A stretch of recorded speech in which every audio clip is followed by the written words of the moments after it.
आप लोग थक नहीं गए?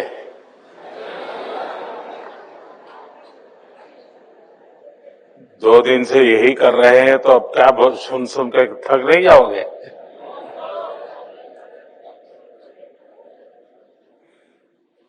वैसे तो बीच बीच में मैंने जितना कहना था कह दिया था।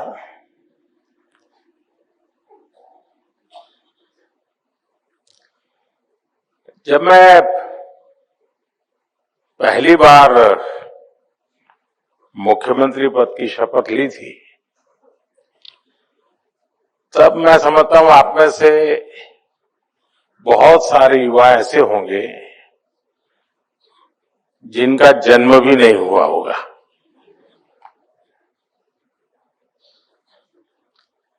और जब मैंने 2014 में प्रधानमंत्री पद की शपथ ली थी तब आप में से ज्यादातर लोगों को बच्चा कहा जाता होगा।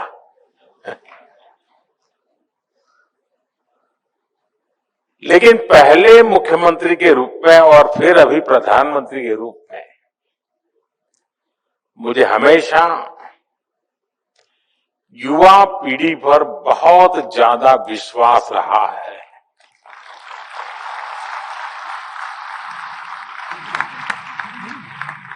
आपका सामर्थ्य,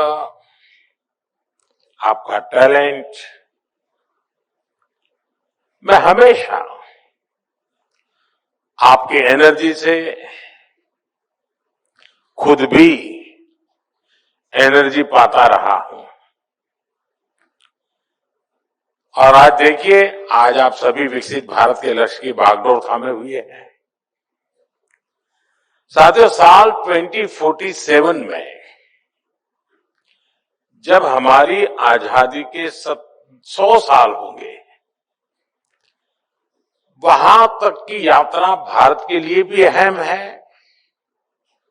और यही वो समय है जो आपके जीवन में भी सबसे महत्वपूर्ण है। यानी बड़ी गोल्डन अपॉर्चुनिटी है आपके लिए। आपका सामर्थ्य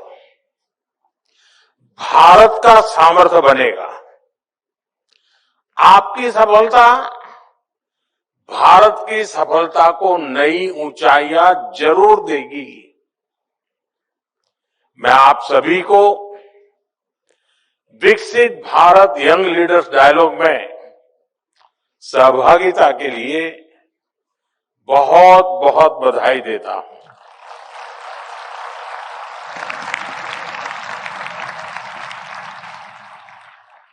मैं इस विषय पर आगे विस्तार से बात जरूर करूंगा, लेकिन पहले बात में आज के विशेष दिन की। साथियों, आप सभी जानते हैं कि आज स्वामी विवेकानंद जी की जन्म जयंती है। स्वामी विवेकानंद जी के विचार आज भी हर युवा के लिए प्रेरणा है। हमारे जीवन का लक्ष्य क्या है? पर्पज ऑफ लाइफ क्या है? कैसे हम नेशन फर्स्ट की भावना के साथ अपना जीवन जिए? हमारे हर प्रयास में समाज का, देश का हित हो, इस दिशा में स्वामी विवेकानंद जी का जीवन हम सभी के लिए बहुत बड़ा मार्गदर्शक है, प्रेरक है।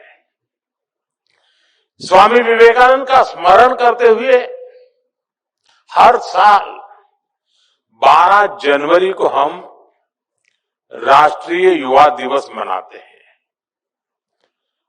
और उन्हीं की प्रेरणा आज 12 जनवरी को विकसित भारत यंग लीडर डायलॉग के लिए चुना गया है।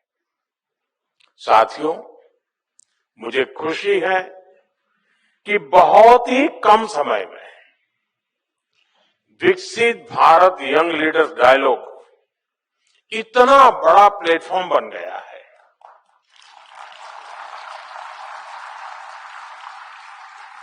एक ऐसा प्लेटफॉर्म जहां देश के विकास की दिशा तय करने में युवाओं की सीधी भागीदारी होती है। करोड़ों नौजवानों का इससे जुड़ना, 50 लाख से अधिक नौजवानों की रजिस्ट्री, 30 लाख से अधिक युवाओं का विकसित भारत चैलेंज में हिस्सा लेना, देश के विकास के लिए अपने विचार शेयर करना, इतने बड़े स्केल पर युवा शक्ति का एंगेज होना अपने आप में अभूतपूर्व है।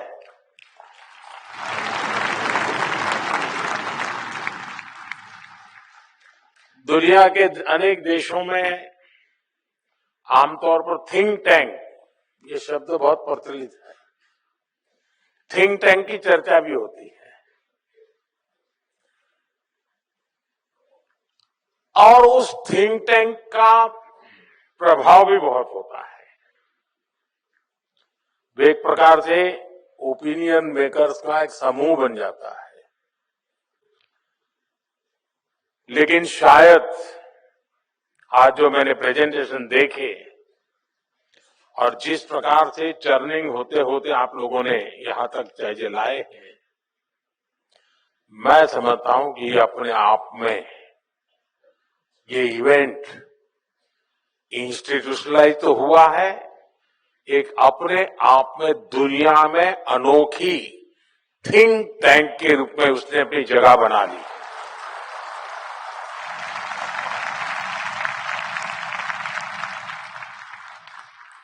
एक निश्चित विषय को लेकर, निश्चित लक्ष्य को लेकर के लाखों लोगों का मंथन होना, इससे बड़ा थिंकिंग क्या हो सकता है। और मुझे लगता है कि इसके साथ थिंक टैंक शब्द बैठता नहीं है, क्योंकि टैंक शब्द इसलिए आया होगा छोटा सा होता है। ये तो विशाल है, सागर से भी विशाल है और समय से भी आगे है और विचारों में समंदर से भी ज्यादा गहरा है। और इसलिए थिंक टैंक शब्द टैंक वाले शब्द से भी सीमित नहीं किया जा सकता, ऐसा इसका अनुभव है। और जिन विषयों को आज आपने चर्चा में लिया है, जैसे खासतौर पर वुमेन लेड डेवलपमेंट और यूथ पार्टिसिपेशन इन डेमोक्रेसी, ऐसे गंभीर विषयों पर जिस प्रकार से विचार आपने रखे हैं, ये प्रशंसनीय है। थोड़ी देर पहले आपने यहां जो प्रेजेंटेशन रखे, अलग अलग थिंग्स को लेकर प्रभावी बात रखी, ये दिखाता है कि हमारी अमृत पीढ़ी विकसित भारत के निर्माण के लिए कितनी संकल्पित है। इससे ये भी स्पष्ट होता है कि भारत में जैन जी का मिजाज क्या है।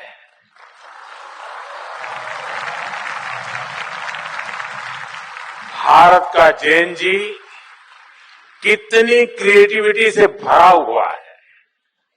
मैं आप सभी युवा साथियों को, मेरा युवा भारत संगठन से जुड़े सभी नौजवानों को इस आयोजन के लिए और इसकी सफलता के लिए मैं बहुत बहुत बधाई देता हूं, आप सबका अभिनंदन करता हूं। साथियों, मैंने जब अभी आपसे बातें शुरू की तो 2014 का जिक्र किया था। तब यहां बैठे ज्यादातर युवा 8-10 साल के ही रहे होंगे। अखबार पढ़ने की उनकी आदत भी नहीं डेवलप हुई होगी। आपने पॉलिसी पैरालिसिस का वो पुराना दौर नहीं देखा, जब उस समय की सरकार की इसलिए आलोचना होती थी कि वो समय पर फैसले नहीं लेती, और जो फैसले होते भी थे वो जमीन पर ठीक से लागू नहीं होते थे। नियम कायदे ऐसे थे जिससे हमारा नौजवान कुछ नया करने के बारे में सोच भी नहीं सकता था। देश का युवा परेशान था कि इतनी बंदिशों में वो जाए तो जाए कहां। साथियों, हालत ये थी कि अगर किसी एग्जाम के लिए, जॉब के लिए अप्लाई करना होता था तो सर्टिफिकेट अटेस्ट कराने के लिए अफसरों और नेताओं के साइन लेने में ही दम निकल जाता था। फिर फीस का डिमांड ड्राफ्ट बनाने के लिए बैंक और पोस्ट ऑफिस के चक्कर लगाने पड़ते थे। अपना कोई बिजनेस शुरू करना होता था तो बैंक कुछ हजार रुपए लाने के लिए 100 गारंटी मांगते थे। आज ये बातें बहुत असामान्य लगती हैं, लेकिन एक दशक पहले तक यही सब कुछ चलता था। साथियों, आपने यहां स्टार्टअप्स को लेकर प्रेजेंटेशन दिया।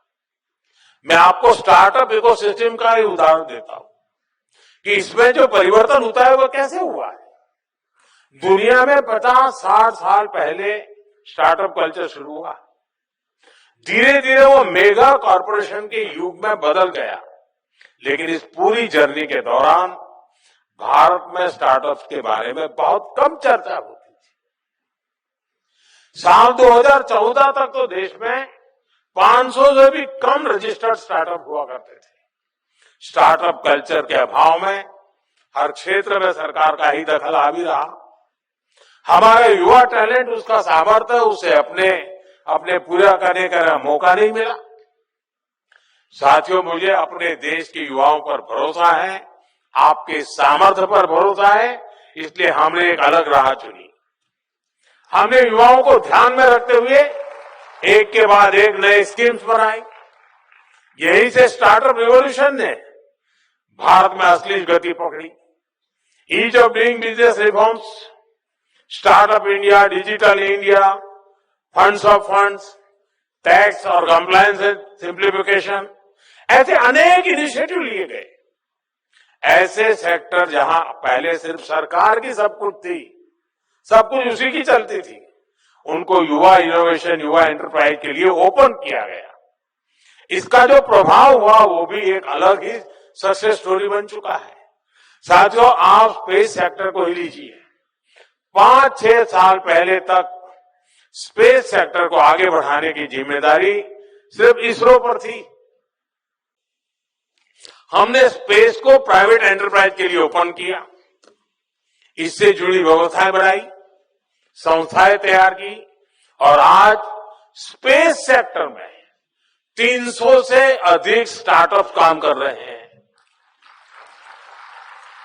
देखते ही देखते हमारे स्टार्टअप स्काईरूट एरोस्पेस ने अपना रॉकेट विक्रम एस तैयार कर लिया है। एक और स्टार्टअप अग्निकुल कॉस्मोस ने दुनिया का पहला 3D प्रिंटेड इंजन बनाकर सबको चौंका दिया है। ये सब स्टार्टअप की कमाल है। भारत के स्पेस स्टार्टअप अब लगातार कमाल करके दिखा रहे हैं। साथियों, मैं अब आपसे एक सवाल करता हूं। आप कल्पना करिए कि अगर ड्रोन उड़ाने पर 24 घंटे अनेकों तरह की पाबंदी लगी रहती तो क्या होता। ये थी पहले हमारे यहां ड्रोन उड़ाना या बनाना दोनों कानूनों के जाल में फंसा हुआ था। लाइसेंस लेना पहाड़ चढ़ने जैसा काम था और इसे केवल सुरक्षा के नजरिए से ही देखा जाता था। हमने नए नियम बनाए, नियम आसान किए। इसके कारण आज हमारे यहां कितने ही युवाओं को ड्रोन से जुड़े सेक्टर में आगे बढ़ने का मौका मिला है। युद्ध क्षेत्र में मेड इन इंडिया ड्रोन देश के दुश्मनों को धूल चटा रहे हैं और कृषि क्षेत्र में हमारी नमो ड्रोन दीदियां खेती में ड्रोन टेक्नोलॉजी का उपयोग कर रही है। साथियों, डिफेंस सेक्टर भी पहले सरकारी कंपनियों पर ही निर्भर था। हमारी सरकार ने इसको भी बदला। भारत के डिफेंस इकोसिस्टम में स्टार्टअप के लिए दरवाजे खोले। इसका बहुत बड़ा फायदा हमारे युवाओं को ही मिला है। आज भारत में 1000 से अधिक डिफेंस स्टार्टअप्स काम कर रहे हैं। आज एक युवा ड्रोन बना रहा है, तो दूसरा युवा एंटी ड्रोन सिस्टम बना रहा है, कोई एआई कैमरा बना रहा है, कोई रोबोटिक्स पर काम कर रहा है। साथियों, डिजिटल इंडिया ने भी भारत में क्रिएटर्स की एक नई कम्युनिटी खड़ी कर दी है। भारत आज ऑरेंज इकोनॉमी यानी कल्चर, कंटेंट और क्रिएटिविटी का अभूतपूर्व विकास होते देख रहा है। Bharat media, film, gaming, music, digital talent, VR, XR जैसे क्षेत्रों में एक बड़ा ग्लोबल सेंटर बन रहा है। अब यहां पर एक प्रेजेंटेशन में हमारे कल्चर को एक्सपोर्ट करने की बात तेज आई है। मैं तो आप नौजवानों से आग्रह करता हूं, हमारी जो कहानियां हैं, कहानी किस्से हैं, रामायण है, महाभारत है, बहुत कुछ है, क्या हम उसमें गेमिंग की दुनिया में ले जा सकते हैं इन चीजों को? पूरी दुनिया में गेमिंग एक बहुत बड़ा मार्केट है, बहुत बड़ी इकोनॉमी है। हम अपनी माइथोलॉजी की कथाओं को लेकर के भी गेमिंग की दुनिया में नए नए खेल ले जा सकते हैं। हमारे हनुमान जी पूरी दुनिया की गेमिंग को चला सकते हैं।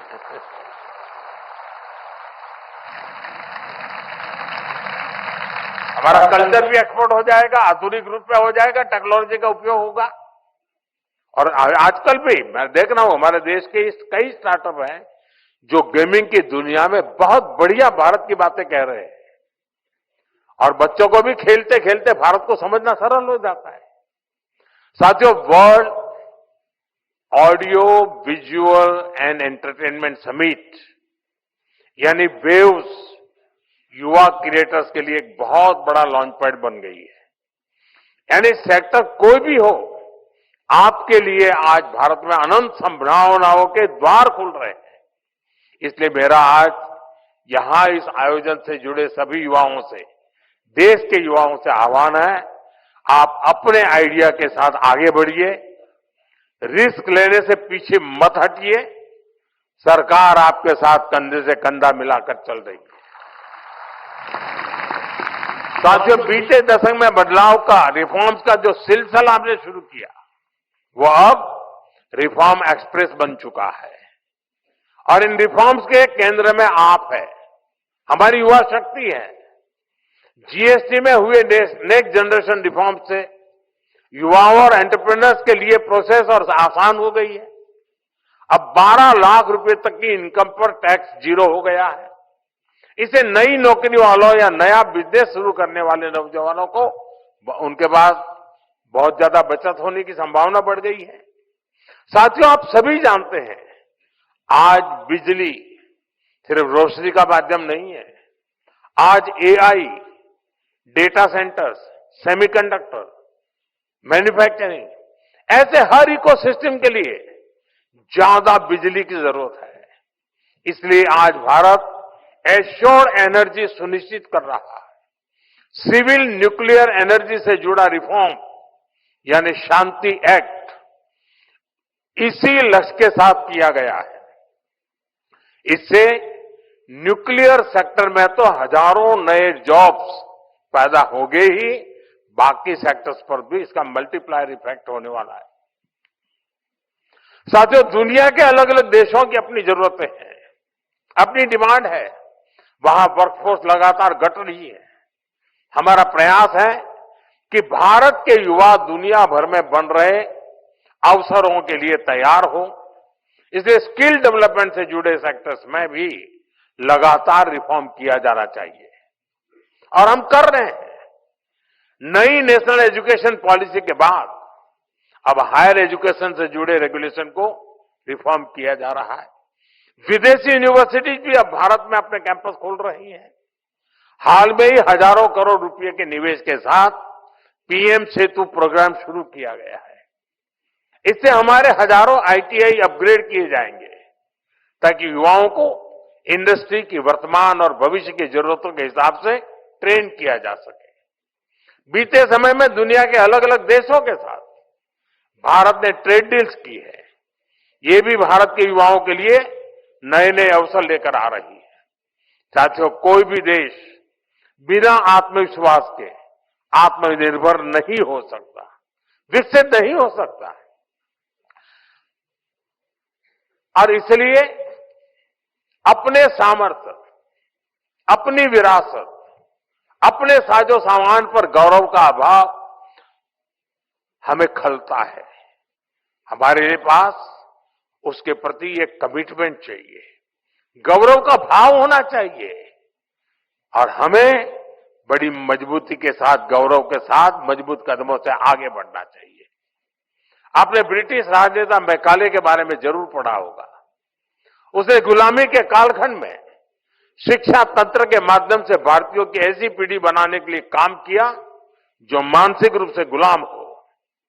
इससे भारत में स्वदेशी के प्रति, अपनी परंपराओं के प्रति, अपने प्रोडक्ट्स, अपने सामर्थ्य के प्रति हीन भावना पनपी। सिर्फ स्वदेशी होना, इंपोर्टेड होना ही,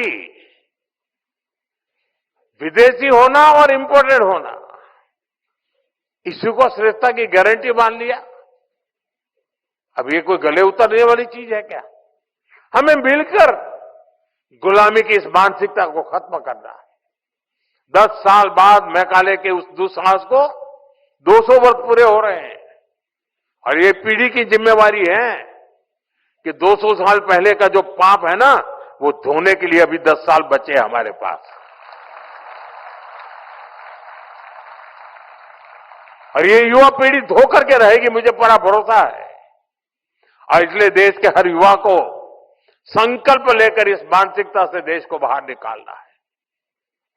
साथियों, हमारे यहां शास्त्रों में कहा गया है और यहां पर स्टार्टअप, यहां जो प्रेजेंटेशन हुआ उसमें भी उसका उल्लेख किया गया, आनो भद्रहा कृतवो यंतु विश्वतः, यानी हमारे लिए सभी दिशाओं से कल्याणकारी और शुभ और श्रेष्ठ विचार आने दे। आपको भी दुनिया के हर बेस्ट प्रैक्टिस से सीखना है, लेकिन अपनी विरासत, अपने आइडियाज को कमतर आंकने की प्रवृत्ति को कभी हावी नहीं होने देना है। स्वामी विवेकानंद जी का जीवन हमें यही तो सिखाता है। उन्होंने दुनिया भर में भ्रमण किया, वहां की अच्छी बातों की प्रशंसा की, लेकिन उन्होंने भारत की विरासत को लेकर फैलाए गए भ्रम को तोड़ने के लिए निरंतर प्रयास की, कठोरता उन्होंने घाव की उस पर। उन्होंने विचारों को सिर्फ इसलिए नहीं स्वीकार किया क्योंकि वे पॉपुलर थे, बल्कि उन्होंने कुरीतियों को चैलेंज किया। स्वामी विवेकानंद जी एक बेहतर भारत बनाना चाहते। उसी स्पिरिट के साथ आज आप युवा शक्ति को आगे बढ़ना है और यहां अपनी फिटनेस का भी ध्यान रखना है, खेलना है, खिलखिलाना है। मुझे आप सभी पर अटूट भरोसा है। आपका सामर्थ्य, आपकी ऊर्जा पर मेरा विश्वास है। इन्हीं शब्दों के साथ आप सभी को एक बार फिर से युवा दिवस की बहुत बहुत शुभकामनाएं।